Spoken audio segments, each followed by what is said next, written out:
Thank you, Mr. President. Thank you, my dear colleague, Mr. Sponsor.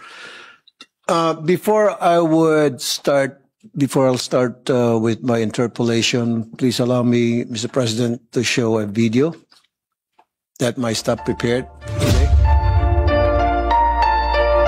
Sinabi nila, nagagawa sila ng paraan na para i-fix yung problema. That's why, November 7, nagpadala ko ng tao at hindi nila inayos yung problema. 50 million pesos para lamang sa mga palitada na yan.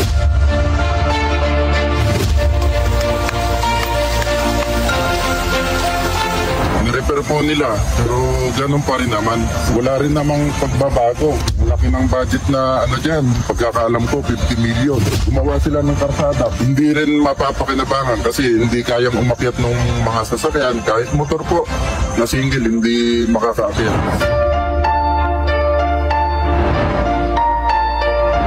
Ang nakalista dito na report ay nasa 77.53 accomplishment na.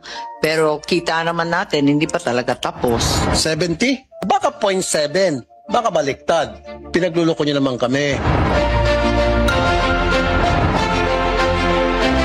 Ngayon po, ginagawa na po ba ulit nila? Opo, kaso lang po ang pagkagawa nila hindi naman po tuloy-tuloy. E paano po titibayan? Yung ibang materyales binibinta ng engineer. Siminto, bakal, binibinta, buhangin. Tapos gagawa yung mga buhangin galing dito sa ilog, tatambak dyan. Yung bato nilang maganda, inibinta. Diyan po sa mga bahay-bahay. Tapos, anong ginagamit nila dyan? Nakaranas po kami ditong manimot ng bato. Tapos yan po ang nilalagay dyan. Engineer po may decision yan eh. Hindi kami.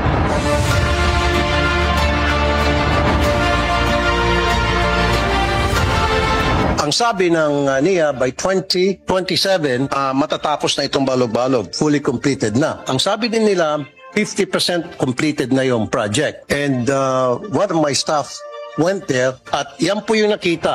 May mga heavy equipment na nakatambay lamang doon, nakatenga at walang activity.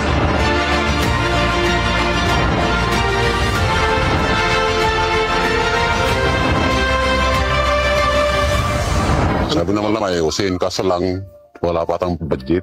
Problema nga yung nangyari. Kasi kami, parang na-stop rin yung buhay namin. Lalong-lalo ng mga kapatid namin na katutubo.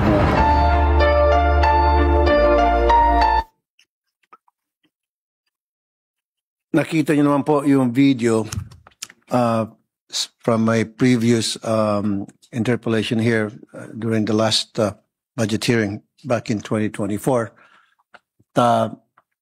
Wala pa rin pagbabago since then. At marami pa rin mga complaints coming from the farmers na na-interview namin. Of course, hindi namin kailang pakita yung mukha ng mga farmers na nakausap namin, yung kanilang pagkakalanlan for their own protection.